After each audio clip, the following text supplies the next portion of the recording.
I always like to start with an uncomfortable silence, get that out of the way, and I feel good to start. I talk about these things a lot, so it sort of seems boring to me, but if I gloss over something too quickly and you have a question, please feel free to ask about that. Hey, how you doing? I'm not quite sure what I'm going to say tonight. Maybe I'll start out with this. This morning, for the first time in years, there occurred to me the possibility of a search. The search is what anyone would undertake if they were not sunk into the everydayness of their own life. And to become aware of the possibility of a search is to be on to something. And not to be on to something is to be in despair. So this is what I do to avoid despair. In graduate school, this is my problem. I have no ability to edit myself whatsoever. So the only way I can talk about my own work is to sort of start from the beginning. So I have about 198 slides to get through. So here we go. So I'm going to go through them real fast, and I'm going to try to just talk about the most recent stuff. But it all basically started in graduate school. I was pretty good at building stuff when I got to graduate school. I built a lot of things, and I sort of knew what art was about, so I could make these things really nicely. But after a while, people would look at my work and start saying, "Oh yeah, I've seen that before. That's art." All right? So I had to figure out something to make the art worthwhile. So I was thinking about the idea of epiphanies, right? And these always seem to be times when I was the most scared and the most joyful at the same time. So when those two things crossed is when I got these epiphanies. So I decided to do something. I built this little 12-foot boat, and I sailed it across Lake Michigan in the middle of the night by myself. I'd never sailed before or built a boat before. And I figured that would do something for me. So from that came my MFA thesis exhibition, which also became the beginning of doing these sort of trips and building these large-scale installations. This idea of sort of embodied art, that I would come back from these trips and I would sort of filter the memory through my hands to build these things. And so this was the first one. It was a lot rougher back in the day. And I'm not going to say anything about that. So anyway, this was that.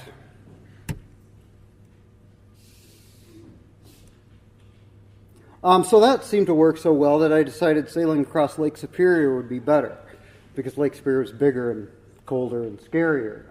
So this was a piece that I built after a trip across Lake Superior. Like I said, I'm going to try to get through these pretty fast. I've always been interested in boats, primarily because the way that they're designed, their aesthetic beauty is sort of a function of that they're made to function in the real world. They're made to go through water, right? Well, this was at the Minneapolis Institute of Art, and it was based on a trip that I took from Annapolis, Maryland, to Newfoundland, and then to New York. And I had never been to New York before, and coming to it for the first time from the ocean was a pretty amazing thing.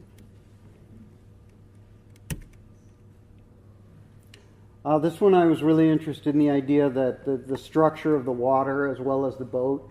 And when I built the piece at the soap factory, the last piece I showed you, when I had all the boards off of the floor, I really liked the structure. So I decided to make it so you could see the structure as well. So this is where you came in from the back and you could walk underneath it. And I always have to tell this little anecdote. I was up for a big fellowship in Minnesota called the Bush Fellowship. And you had to have them come and see your work. And anyway, so they came and saw this, and we walked up on the top. And the only place that you could see all the way through it is through the boat on the top. So they walked up there with me. And it's the Minneapolis Institute of Art, so they always have big groups of like Boy Scouts and stuff coming there. And so all these Boy Scouts were in their completely blue uniforms, blue caps, blue shirts, blue pants. And we're all standing up on the top, looking down through the boat. and all of a sudden like 100 of these Boy Scouts in these blue outfits came running through the back and just were whirling around underneath it, and then they all slid out the front and they were gone. And it was like this sort of eddies of water.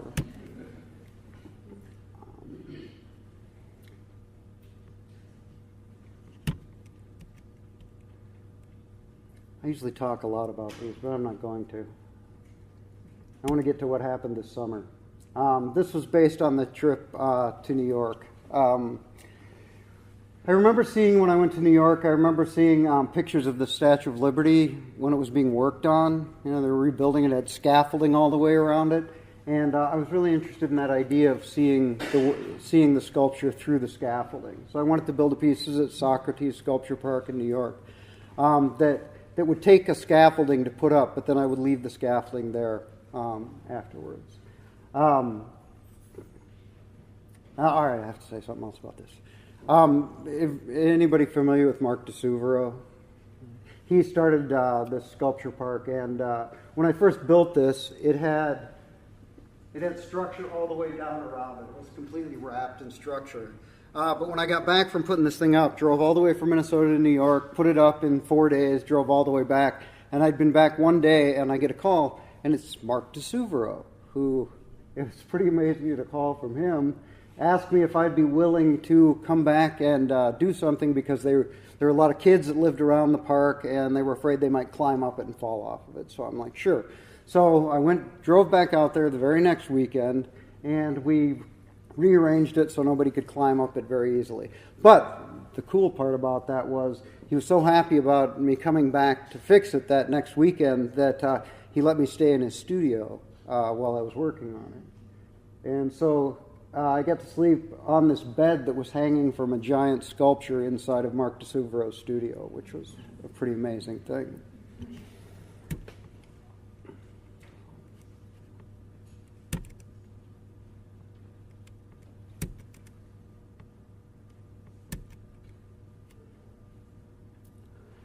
This is a piece that I did at Intermediate Arts in Minnesota, and this one was specifically designed to be handicap accessible.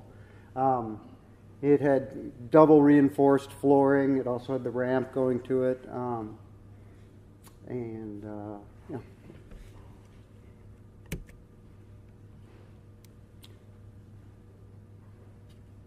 That was at the entrance to Western Michigan University. I was really interested in this idea. I followed these forms around for a long time that were in that first piece. There's a wing on the end, there's a universal joint, and then a boat. So I played around with that for a long time, being really interested in how they related. They don't really relate in any sort of conventional, literal sense, but they seem to make sense to me. So for a long time, I played around with those.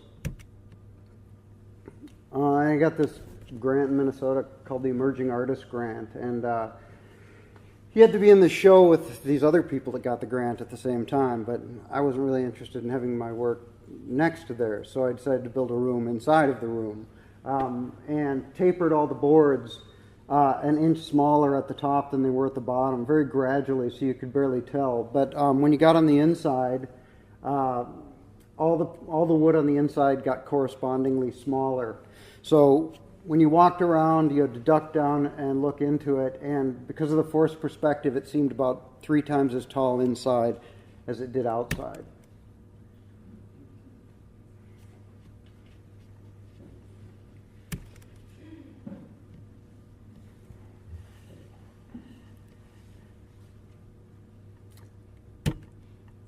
Okay, now I got something to say.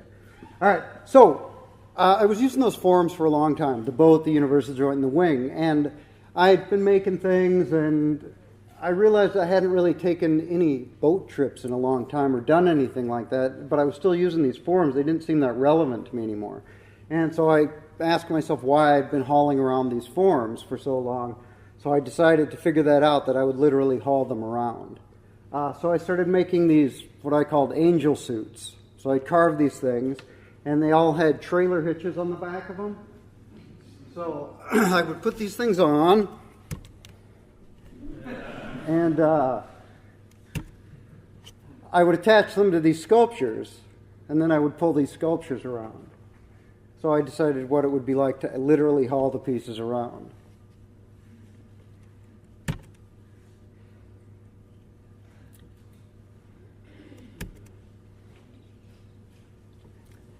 Skokie North Shore Sculpture Park.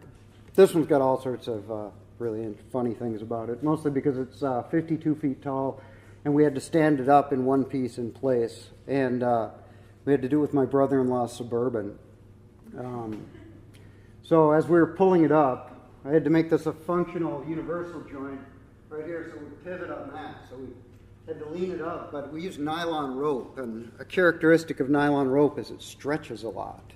So, and as you're lifting something up, as you get it past 45 degrees, all the weight starts coming off of it as it gets more towards vertical. And so we had it about 45 degrees, and the nylon rope was stretched out, very, very stretchiness. And I told him to go forward like 6 inches. But as he did, the rope contracted, and the thing just shot straight up into the air. Luckily, we had tied it off to some trees on the other side. I have a great video of it somewhere. Somebody's videotaping it, and then all of a sudden, as you see the thing start to go up, everyone starts screaming, and the video points down at the ground, and it's running around. But it worked out. This is another one of the large-scale trailers that I pulled around.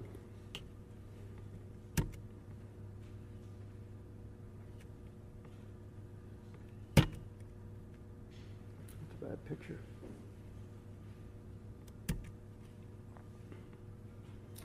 This is a piece I did for the Virginia Groot Grant in Chicago, and I was really interested in this idea of mechanisms and this boat and how things made sense and didn't make sense. So this whole thing looked like it would spin around, and as it spun around, the boats would also spin around, which didn't make any sense because the masts, of course, would hit the other boats, and it would all just destroy itself as it started going. And it's sort of funny because I built this piece, drove it out to Chicago, and I put it up. And even if they give you any money to go out and do these things, they never give you any money to go back and get them again. So I always, whenever I get done with these things, I have to call them up and tell them to destroy them. So I had to call them up and say, break this up, make sure it's into tiny pieces so nobody ends up with it in their garden or something. This is a confessional. It was actually in a show of confessionals. And I was thinking about this idea that secrets are what give people power over us, right? And we're always scared that people are going to find out things about us, right?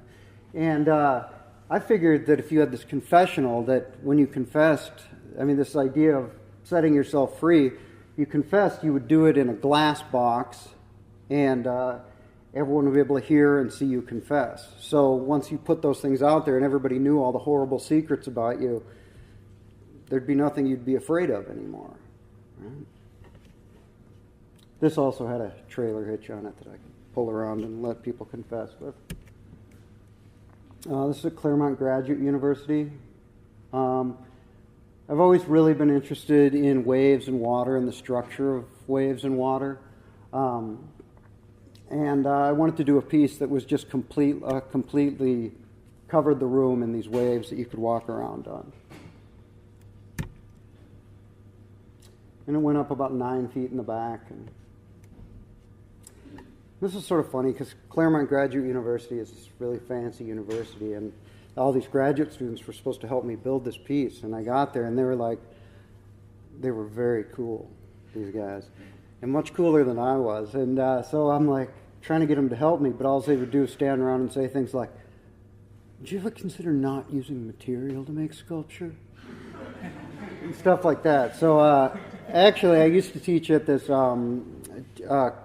Chaffey College, which is this 2-year college in Rancho Cucamonga, and I would teach a summer class there every year.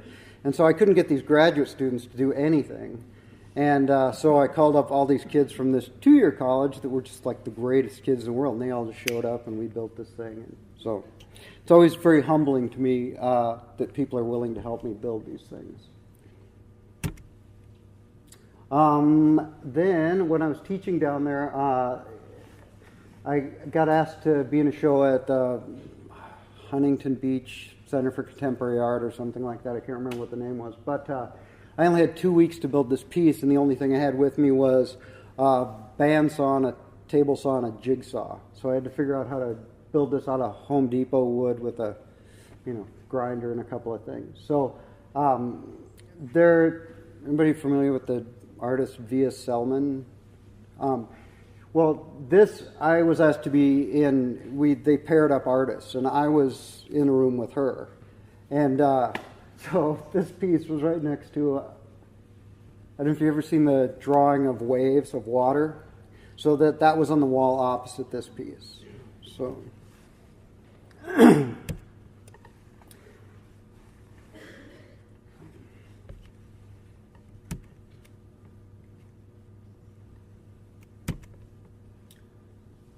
I also do a lot of things where I go and work with students at different schools, and I always have to figure out something that I can do with them. Some piece that I can make that they can be involved in as well that will allow them to help.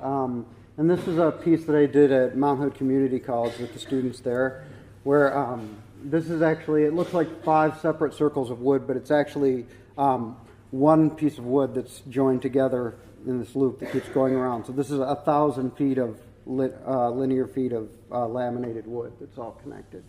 And I was really interested in the idea of scale and creating scale with not much material. And along those lines, I tapered all the bottoms of all the stands here, so they're just down to little points.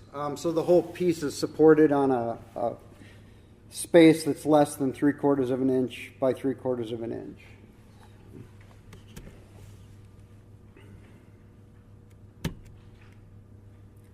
Every once in a while, I like to get a show at a regular gallery sort of place that will allow me to play around and think about different things. So I sort of store up a bunch of ideas that can be turned into objects that aren't necessarily installations on their own, and this was one of those shows. The idea of the wings that people could wear, those things were sort of funny because when you put on wings, it's like you'd think it would make you free, right? You put on these wings and you can fly around and so. But the wings that I carved weighed like 150 pounds, and they dig into your shoulder, and they were very painful. The odd thing about them was, though, you still felt like a superhero when you were wearing them, even though they were weighing you down. So I made these that were out of steam-bent wood, so they're hollow, so anybody could wear them. And you could go into the gallery and put them on and walk around and look at the rest of them when you were... So that was just one of the pieces in there. So... And they also would fold down like beetle shells. So they had bearings on them, but they were just on little racks that you could take off and wear. So, my niece Bailey wearing one. He just was not big enough.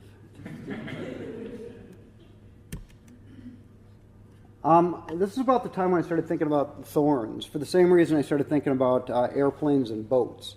Is because the reason I find them aesthetically pleasing or beautiful is because it's about their function, right? They're there to protect. So the reason they're beautiful is because they're made to actually do something, right? And again, this was sort of a takeoff on the cart thing. So this actually balanced on just 2 points. So you could actually push it up and down and push it around the room. So. Which never tell people that because I pushed this to the edge of engineering. So it supported itself, but it wouldn't take a lot of abuse. So, of course, people come in there and start pushing it around.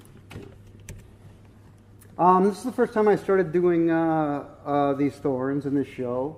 And these pieces, I went and I had the whole thing laid out.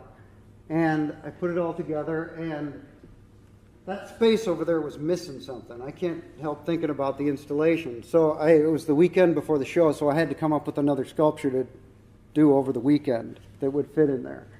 So I just started laminating pieces of wood and putting this together.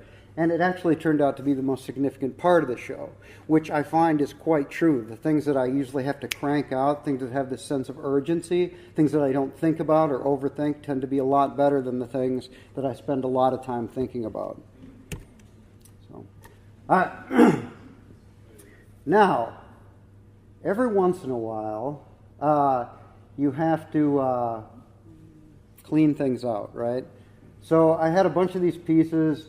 I had an extra piece that from the Virginia Groot show. I had all the other pieces, and I decided I wanted to see if I could start from absolute zero, right? And I mean, if I'm a good enough artist, I should be able to start from zero with nothing and be just as good as I was before. So I decided to burn everything in my studio.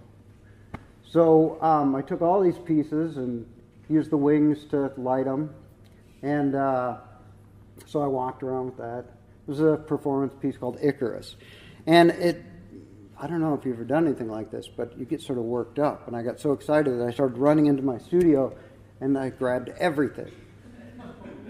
Drawings and journals and all sorts of pieces, and I burned up everything. There's something really cathartic about watching tens of thousands of hours of your work just go up in 45 minutes. I also, most of us who are artists can't really afford to just be artists, so for a long time I was a cement contractor. I'm a pool trawler. I used to do the finished plastering coats on pools. So I decided to throw a little bit of that in there. So this is a piece at Franconia Sculpture Park. It was about 40 feet tall, and I had to build a form there and trowel this all on, carrying up about 10,000 pounds of concrete in 5-gallon buckets. And I got there, and I thought I was going to finish this in 6 days, but 3 weeks later I had to tell them I was coming back at the end of the summer. But so there's this piece. That was the structure to build it. So cover it all with expanded metal lath and trowel all the concrete on. It was utterly absurd. It was ridiculous. Last time I really worked with concrete in art. So this is a piece at Marylhurst University at the art gym, and I really sort of paid attention to the way I built this. So, I mean, I usually didn't show people how I built these things, but it started to become apparent to me that the process of building these things is almost more important than the finished piece. So it's a sort of chaotic dance that takes place, and it's not just me. Like I said before, I find it very humbling the amount of people that are willing to help me on these things. So I would never be able to finish any of these things without all the different people that have helped me. So this is what those floors look like underneath, and I'm just going to go through these real fast because it sort of shows a step-by-step of how these things get done. Has anybody ever been to the art gym? It's a very large space. And I always, if I can, try to get shows that are at the end of the summer, right before fall starts, because there's usually nothing in there in the summer, so I can work in there over the summer. So we worked in here for about 2.5 months building this piece. So.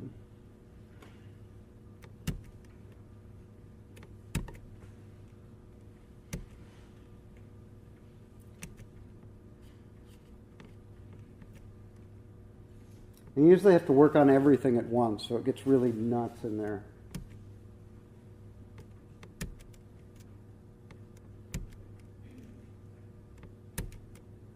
At one point, there was so much lumber up in the air holding this up that you almost couldn't see the other wall through the piece.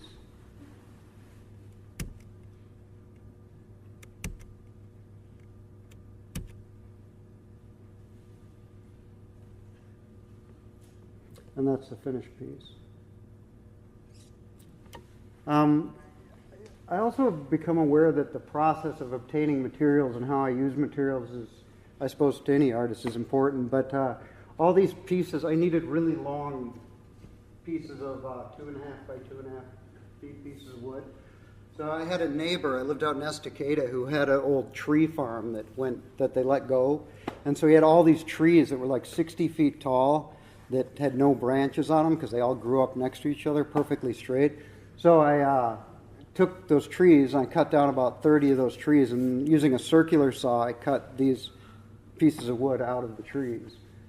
And Home Depot's really good about taking back saws after you burn them out after a day and a half. So that's a 3-saw sculpture right there. And this is based on this idea that it's sort of related to the piece that's downstairs. When I talked to Terry Hopkins, I said I wanted to do a boat that was just floating in the air above water, just floating there, just up in the air, floating there. So I was trying to figure out how to do that. Here's the thing, if you want to get some good shows and get people to like you, you should promise them impossible things. Because then when you end up doing them, then it gives you some credit. So I was thinking about, physics books. You know how they describe the universe? There's always these drawings, and it's always like grid patterns. Like a black hole is this grid pattern that then all of a sudden it dives down in it like that. So I figured if I made the whole space a grid pattern, then the grid pattern becomes the air. So the boat's essentially floating in it anyway. Here's another funny thing about galleries. They always have these enormous, like the middle of this gallery is like 27 feet tall, but they always put the light tracks at like 14 feet. So we had to build the boat and everything all around the light tracks. So it goes through the boat in several places.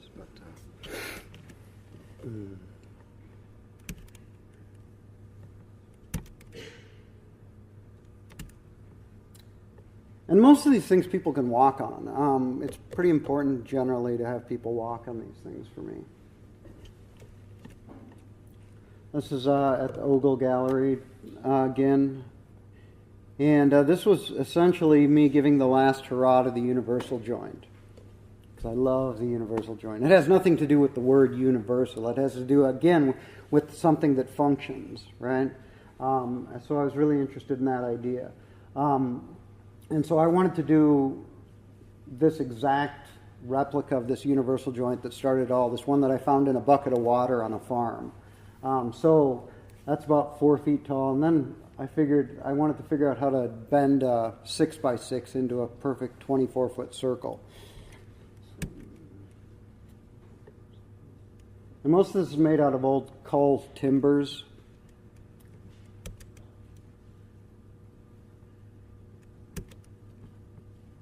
And then I got to show it a Syama space up in Seattle, and it's a great, great space with a great group of people.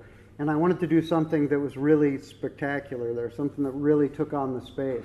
But I had another show at my undergraduate school in Minnesota that I was coming back as an alumni to do this thing, and I wanted to figure out something that I could build for that show, but then also use in this other space because I didn't have enough time to do all of it.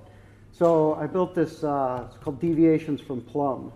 And Bethel College, this college I went to, is it's a Christian college. And back in the day when I went there, they used to have this committee, this sort of censorship committee, right?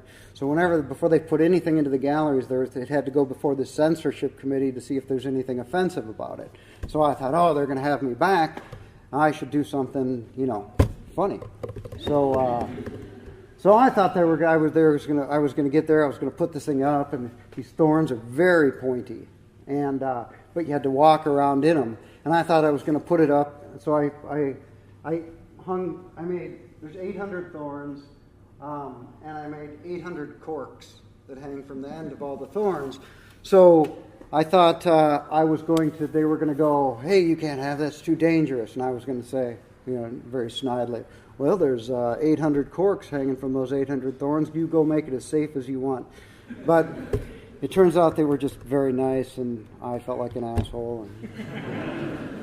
But anyway, but I did put a safety center there, so in case you wanted to go walking through it without poking out your eyes, you could go to the safety center and put on a pair of goggles before you went through there.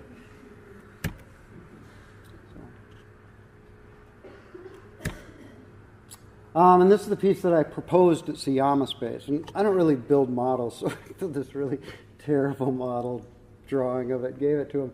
But apparently they liked it enough that they gave me the show. But so that was what I told them I was going to do. And again, here's some process stuff. There's Beth Seller. She's the director. And turns out I made this airplane. It was a half-scale DC-3. And it had a 52-foot wingspan, which was bigger than the gallery. So we had to wedge it up at an angle and build it in place. So, and there's the body. I never, it's always surprising to me because I don't think they ever realize what they're getting themselves into, because this is like a functioning architecture firm. So I was doing this while they were all, doing their architecture. But and we slept on the floor in this gallery while we did it. A bunch of people from Lewis and Clark, where I used to teach, came up and helped. So essentially, when it was done, I took those thorn branches that I made for that last show, added on another 15 feet onto them, so I had this 24-foot tall thorn branches with 1,800 thorns on them. And all the thorns were carved on a lathe, and all the thorn buds were cast, and all the branches. It's so funny because the branches are lumber that I had that I ripped down, bent them on forms, and put them back together. So I'm taking this, it comes from the forest. These people rip it down into these planks. Then I take the planks and I bend it back into trees, and then turned it back into these natural forms. It seems sort of ridiculous, but What's the casting material? just hydrostone.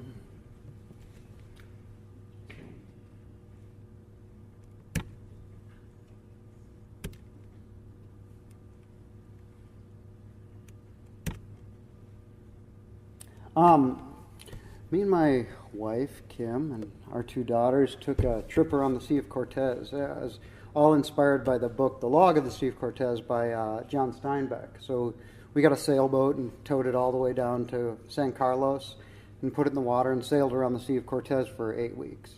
And there was this great experience I had that when we were we were moored off the island of Isla San Marcos, and there was a storm coming, and we had to get off of the island because we were getting pushed into the shore, and it was all crazy wavy and stuff. But the day before, me and Amelia were in the water by this dead whale carcass, and there was a Humboldt squid around there, right? And they're big and scary. So during the night, I had too much anchor rode out, and the boat drifted around and wrapped around some coral heads. So we were trying to get out of there during the storm and the waves, and it's crazy, but I couldn't pull up the anchor because it was tied basically to these rocks on the bottom. So I waited till morning because I didn't want to go out when there was Humboldt squid because, I didn't want to get killed. But so the next morning I had to dive down on the anchor to untie it from this thing. And Kim was driving the boat with the outboard motor on, and she was afraid she was going to run over me, and the boat's bouncing around, and I had to climb down there. And so I get down there, and it's crazy up top, but down at the bottom, there's nothing. There's like fish swimming around. It's like the calmest thing in the world. And while I was down there, I reached out and grabbed a handful of sand, and I stuck it in my cargo shorts pocket. And I still have some of that. And some of my students that I usually start out the semester by giving them a few grains of that specific sand. And it sort of makes me think that these pieces, like that sand, are a record of my existence, right, at that time. So this is a piece based on that experience.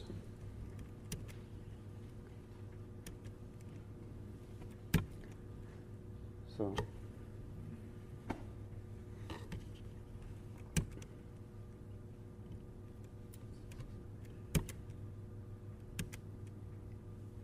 this is, remember I did that thing in the gallery where they let me use it to use different ideas. So this is another one of those shows. And again, this is funny. The best piece in the show turned out to be this, which was one that I had to make over a weekend because I needed something else in the space.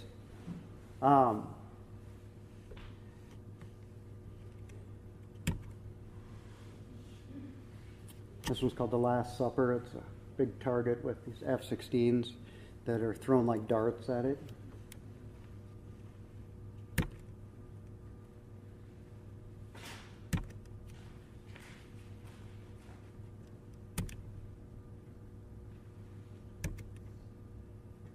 This piece was called Dogfight.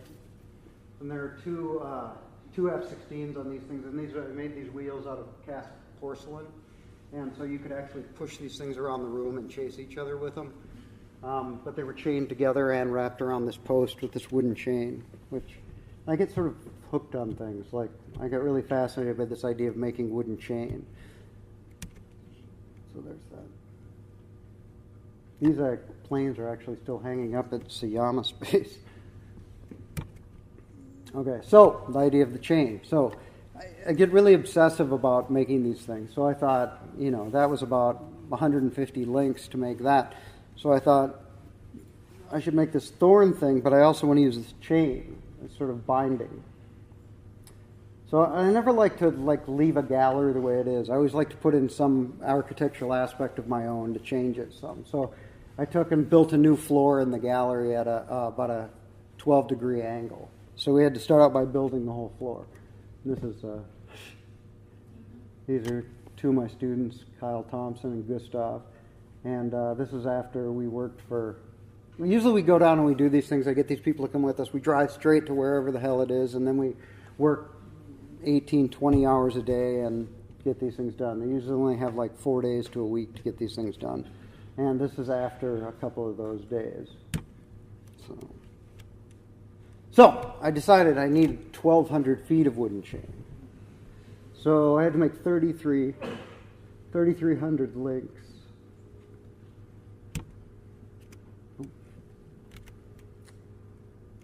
And then we used the chain to hold the piece in place.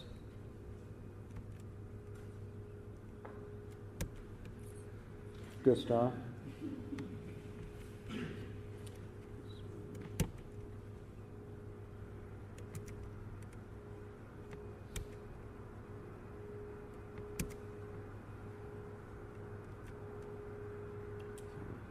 This was at the Schneider Museum in Ashland, Oregon.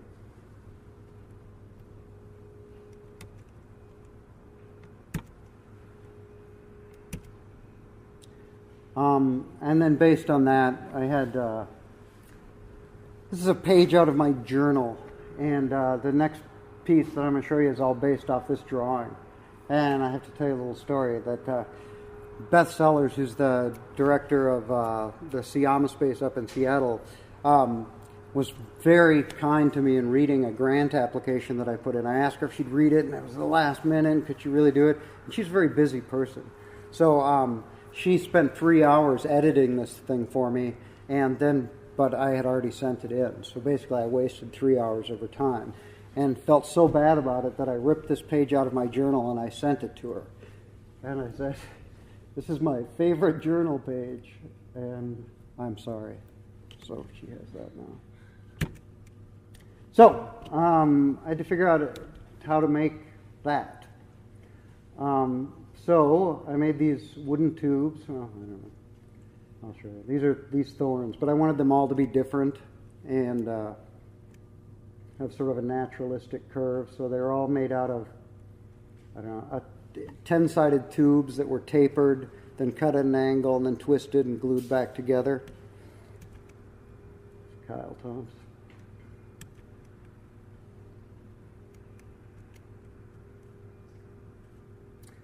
So they were pretty complicated to make, but you don't really think about how much work they're going to be when you're like, oh, I'll just do it that way. It'll be just snap. We'll just crank them right out. And that was the branch. They were like 16 feet tall. And this is again after we finished putting them up. Students work so hard for so long.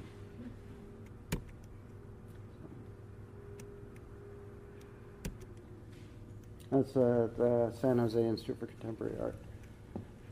I'm just going to gloss over this. I don't know why this is in here, but this is a thing I did at Lewis and Clark for the inauguration of the new president. And we were asked to do something, again, that I could work with students that they could all help with. So we made these inflatable lotuses.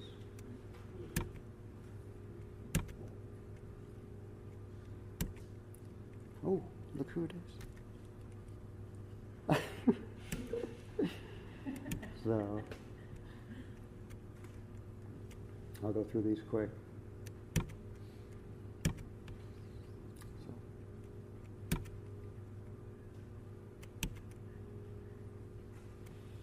Nice campus out there.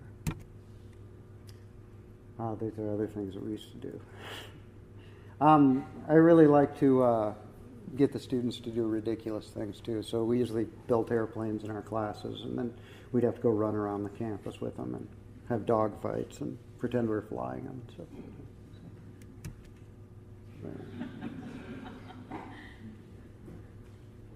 I always figured it was my job to embarrass them as much as I could. You know, it's good to get all that stuff over with. Get embarrassed really early in life, and then later you don't have to worry about it so much. This is for the Boise Art Museum. This was the largest thing I ever built, and I really had to be able to figure out a way to measure it. And this is a 1 inch to 1 foot scale drawing of the gallery. And so the gallery is 97 feet by 45 feet. And I, like an idiot, said, "Oh, is that all the space I get?" So I said, "Can I use the courtyard and this other gallery too?" So the piece actually went out through the wall of the gallery, through another gallery, through a wall, and then back around. And this is the calculations it took to figure out how to get that ellipse right. And a friend of mine who was a student of mine, Kyle Thompson, was really good at math, so he helped me a lot with that. And but he's also a commercial fisherman, so he was going off to do his commercial fishing, and I'm like, how am I going to figure this out if you're not here? And he goes, "Don't worry about it, man." He goes, "Here." So he wrote this down and gave it to me and said, "Hey, if you get lost, just use this." Needless to say, I did not use that. He made a spreadsheet for me about it. So, to build that ellipse, I had to make 24 separate pieces of wood that were bent at a very specific angle. So I had to figure out a way to make this jig to bend these things. So there were 7-ply laminates to make this big circle. And now I'm sort of an idiot. And I originally thought, I'm going to make 3 of these circles in here.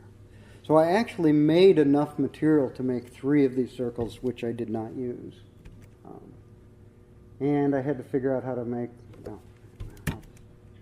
I'll just shut up.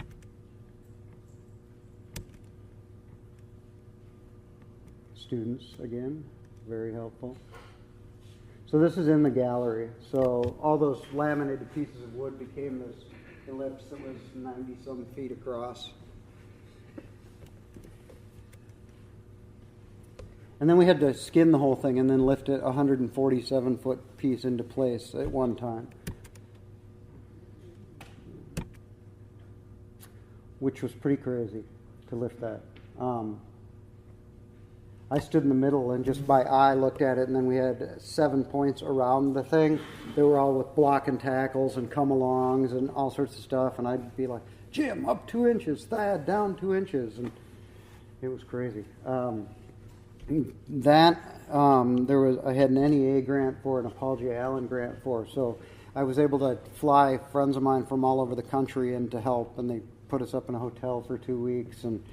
But that one did just about kill me, I'll have to admit. I didn't make any work for a year after I made this piece. I was so stressed out that I was like, while I was cutting pieces on the table saw, I didn't think I was going to be able to get it finished, and I'm like thinking I'm having a heart attack while I'm cutting stuff on the table saw. I'm just like, push through it, just ignore it, just ignore it. So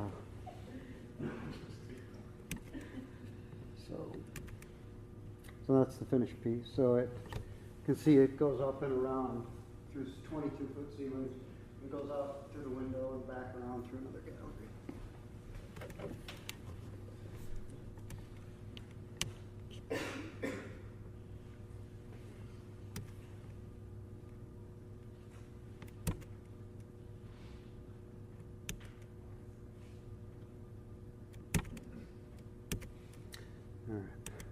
All right, I'll go through these fast.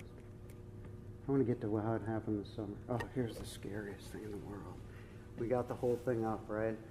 Like, everybody's waiting for this thing to go out. There's all this talk about it's going to be crazy. And we get it up, but because we built this piece separately outside, with moisture and all. It expanded. It got bigger. So when we set the whole thing up, it didn't line up.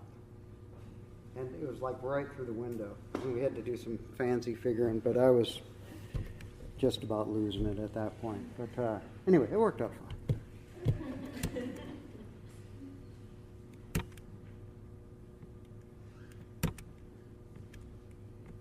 All right. Okay. Here we go. Finally, this summer. It's a short amount of time left. So I went out to Franconia Sculpture Park this summer to build this piece. And I liked the piece I did at Boise so much, I thought, wow, that 97-foot across circle, I'd really love to see that standing straight up in the air outside.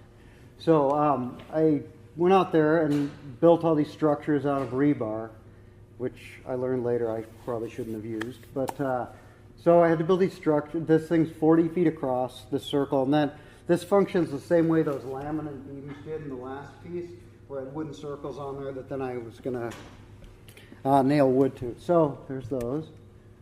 And that's me building it. This is a bunch of people helping me put it up.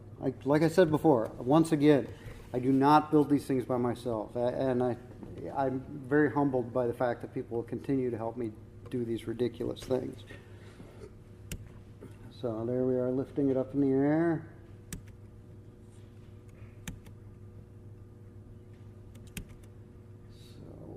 That is the piece up in the air. And it was going to be this freestanding thing, right? So we get it done. It's all great.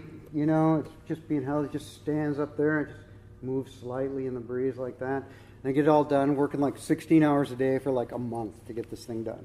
So I'm at my brother's house, who lives in St. Paul, and so I was staying there, and I'm just about to leave. I just packed up my truck, felt satisfied it was all done and everything, and I get a call, and it's John Hawk at the park, who's the director of the park, says, "Your piece fell over." So that's what the bottom of it looked like in the end. And so this 40-foot tall, 2,000-pound thing fell over, landed on one of their welders. It just, right. It was a pretty interesting experience for me. I've never had anything completely come apart like that before.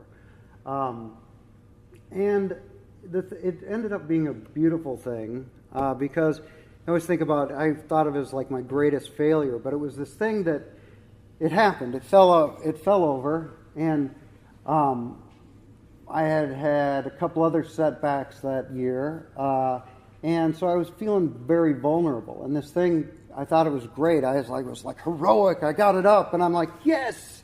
And then, of course, it falls over, and everything comes apart. And I got up there, and I looked at it, and when I got up there, it had landed on this welder and then hit the ground, so the structure was all bent, and it almost destroyed this welder, and I'm like, I have no idea what I'm going to do. And I just all of a sudden got this calm feeling and thought, there's nothing generally so broken that you can't fix it. And I just went, well, let's fix it. So I spent the next 3 weeks fixing it. And but the greatest thing was that I used to live in Minnesota, and I had all these friends there that when they heard this happened, it was like wave after wave of people came to help me. And it just became this really sort of redemptive thing, right? Where I was able to take this thing that had been destroyed. Initially, when I got it up, I'm like, it's the greatest thing I ever built. And then it fell down. So, these are some reinforcements. I had to pull the whole thing apart, pull all the wood off of it, added a lot more structure into it.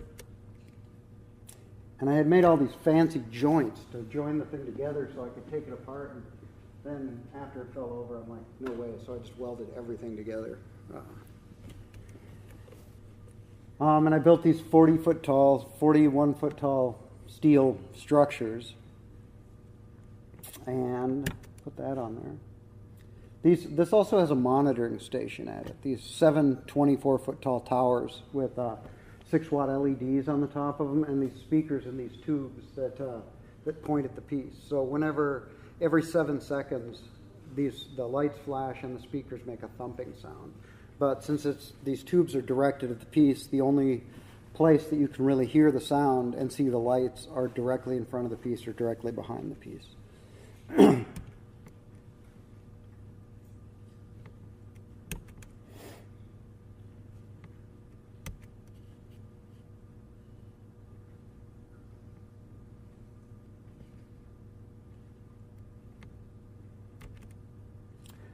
These I just threw in because there's some things that I'm thinking about right now. The idea of how stress affects material, affects people. These are something I was working on again with a friend of mine, Kyle Thompson, who was a former student of mine, where we'd make these structures, but the only way that they're held together is by the tension of the come along, and we just keep pulling them until it destroys the structure. So they're not fastened together in any way except this pressure pulling them together from one point. This is sort of sad. I threw this in there because I thought it was PowerPoint savvy. This is actually a video that is not videoing. Now it's just an image. But my eventual goal is to figure out how to make a wooden wave floor like I've been making, but one that will actually move that you can walk on. And this is a cam system that I developed that as it spins, it's going to push the floor up and down, so you'll be able to walk on it. It's a lot more impressive when it's actually moving. But this is another thing I'm working on right now. This is a chair that's based on a rocking chair that was my great-great-great-grandmother's chair. So I made templates and all sorts of jigs for making the parts for this chair, and this is a copy of the chair. That I eventually want to make 1,000 of them. And they're all going to be placed on an electronic grid that runs by a computer program that, like wind blowing across grass, you know, where you see it and it goes like this, sort of catches up with itself. But they're all going to be hooked to that, so this computer program. So the chairs will all rock like a wind blew across them. This is a picture. My daughter's on her boat.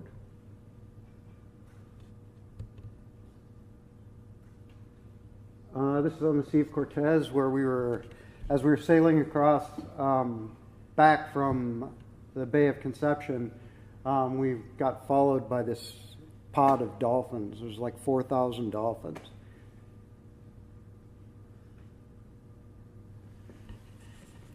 Possibility of a search. And I always like to throw this. This is us. It's a guy we met. That's his boat. His name was Jack Hero.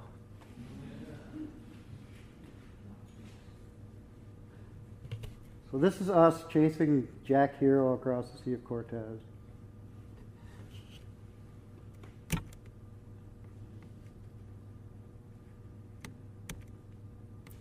And then I have one more thing I'm going to read here. Actually, two more things. George Brecht is a Fluxus artist, and he did a thing called two exercises. And I've read this for a long time. Actually, one of my students, Gustav, read this in one of my classes. And it's this exercise where it says, consider an object. Call what is not the object other. Add to the object from the other to create a new object and a new other. And that might be a little confusing, but I started thinking about this idea of making art and where art ends and life begins. And you start out being this person who, you go to school, you start making art, and then more and more of your life comes into this. And there comes a point when you can't separate the art from your life. And then I'm just going to read this last thing, and then if you have any questions in the last 5 minutes. This is called the Rule of St. Benedict. Attend to these instructions. Listen with heart and mind. They are provided in the spirit of goodwill. The words are addressed to anyone who is willing to renounce the delusion that the meaning of life can be learned. Whoever is ready to take up the greater weapon of fidelity to a way of living that transcends understanding. The first rule is simply this: live this life and do whatever is done in the spirit of thanksgiving. Abandon attempts to achieve security. They are futile. Give up the search for wealth. It is demeaning. Quit the search for salvation. It is selfish. And come to the comfortable rest in the certainty that those who participate in this life with an attitude of thanksgiving will receive its full promise. Do you have any questions?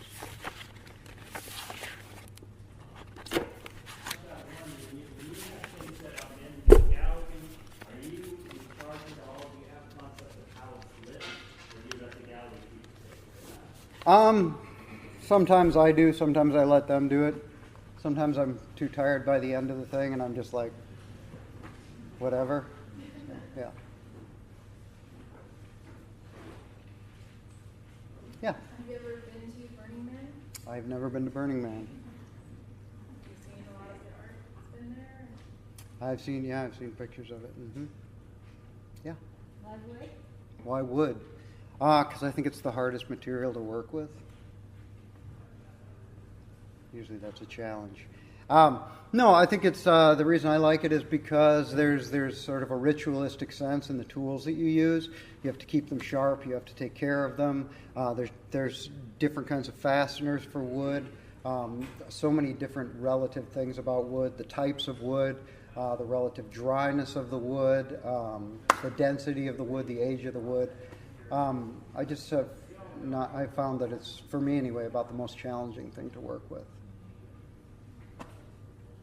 Question over here. Yeah. Those universal joints were really prominent in your earlier works, and were they all served practical purposes, or did you just appreciate the aesthetic of them and work them in?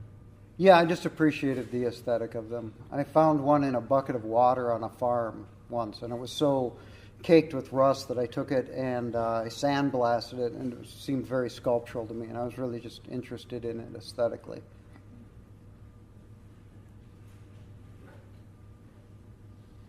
Yeah.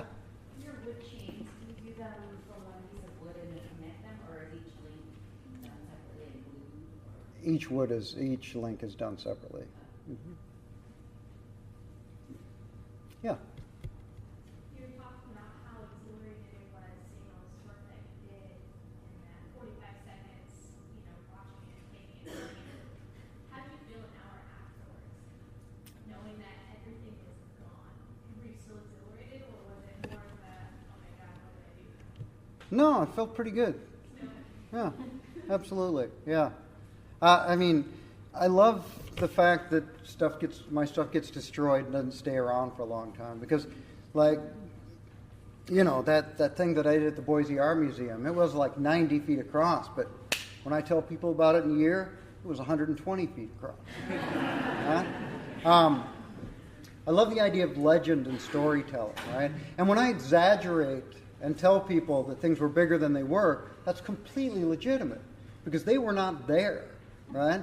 They didn't smell the wood. They didn't have the thing towering over them. So in order for me to give them the sense of what it was really like, I've got to exaggerate. Right? So it's better than having something there as a historical fact that people can go see. Like we went to Europe and we went and saw the Colosseum, right? And I've seen that thing in so many movies, right? Gladiator and all this stuff. And you get to the Colosseum and it like ruined it for me, because I get there and I'm like, I thought it would be bigger. So it's better when it's destroyed, and there's stories about it. Yeah. Are you ever going to explain pieces at your gallery? Am I ever going to explain it? Yes. What would you like to explain about it? I wondered if it was the wave pattern and a new form. Well, I am really interested in creating contexts that are a little obscure, and I work pretty intuitively. I started out with that passage from the Graham Greene novel that's down there. And then that photograph is of me and my brother and my grandfather, and I've been really fascinated by that photograph for a long time. And I started thinking about that quote and that photograph, and it came to me that this idea of this ripple in this water would be apropos to that. And so it's really about the relationship of that quote, that photograph, and that image. And I like to create context that I don't give a lot of answers to. I like it to be emotionally compelling enough that somebody can come to it and be reminded about something in their own life. And then the thing that puts it all together for them is some experience that they've had. So it becomes relevant to them and not just to me. I mean, the piece of Siama space, the thorns, the water, the airplane, makes no real sense. Right? But it's these sort of overwhelming, emotionally compelling images jammed together in this unlikely situation that hopefully will trigger something in somebody else's memory. Right? So it just becomes, essentially it's a context. Sounds like it works like a myth. Exactly, yeah. So you've been an educator for almost as long as you've been an artist, Yeah. and renowned for both. And I'm wondering, like, how those things line up for you. What role, what impact one lays on the other, and kind of how you think about your place in both of those. Well, I mean, I taught at Lewis and Clark for like 10 years, and I'm not doing that anymore. And it's sort of a new experience for me, because it's been, like you said, it's been a long time since I've not just made art, or not taught and made art. And I don't know, I'm still trying to figure it out, what that means to me. I know it's pretty important because I use my students as, guinea pigs, to make them do unreasonable things and, just ridiculous things. And teaching was an amazing thing for me because, especially teaching art, right? Because there's no real curriculum or any way that you're supposed to do it. So it's essentially, half the time I'd go in there with just stuff I thought about the night before. One time I made them make drums and out of dog rawhides. And so we made drums, and then we took name tags that just said art on them. And we walked around campus beating on the drums, yelling, "Look at me, look at me." I don't know. I really like teaching a lot. I got a lot of energy from the students. It's going to be interesting to see what it's like not teaching for a while. But I don't know if that answers the question. I guess I haven't even really figured it out yet. But yeah. Did you get that grant? Which grant? Did you get the grant that where you wrote that Oh, page from your journal? I didn't get it that year, but I got it the next year. Good. Do let me remind everybody that if you didn't see the show before you came to the top, we're going to open the gallery for a little bit right after this. Thank you.